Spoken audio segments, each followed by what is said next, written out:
को एक पात्र लेना है, चाहे वह तांबे का हो, पीतल का हो, स्टील या चांदी का। रात को सोने से पहले उसमें थोड़ा सा गंगा जल डालिए। अगर गंगा जल न हो तो साधारण स्वच्छ जल भी चलेगा। फिर उस पात्र को अपनी रसोई में रख दीजिए। अगले दिन सुबह यही जल आपके घर के मुख्य द्वार पर छिड़कने के काम आएगा। ध्यान रखिए, यह जल सूर्योदय से पहले छिड़क देना चाहिए।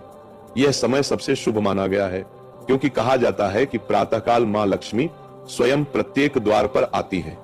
जिन घरों में द्वार पर जल का छिड़काव होता है, वहां मां लक्ष्मी का प्रवेश अवश्य होता है। अब प्रश्न आता है कि क्या जल छिड़कने से पहले स्नान करना जरूरी है?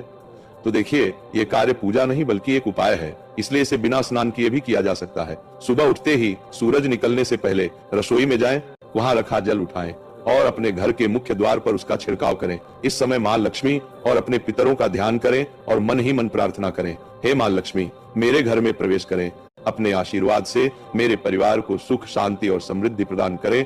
सुबह उठने के बाद सबसे पहले अपनी हथेलियों को जोड़कर दर्शन करें, क्योंकि हमारी हथेलियों में मां लक्ष्मी, भगवान विष्णु, भगवान शिव, गणेश जी और सूर्य देव का वास माना गया है। फिर धरती माता को प्रणाम करें, उसके बाद ही पैर नीचे रखें। फिर रसोई में जाकर जल लीजिए, मुख्य द्वार खोलिए और बाहर की ओर जल के छींटे दीजिए। इससे घर में सकारात्मक ऊर्जा का संचार होता है। इसके बाद आप झाड़ू लगा सकते हैं, स्नान कर सकते हैं या अपने अन्य कार्य कर सकते हैं। अगर आप किसी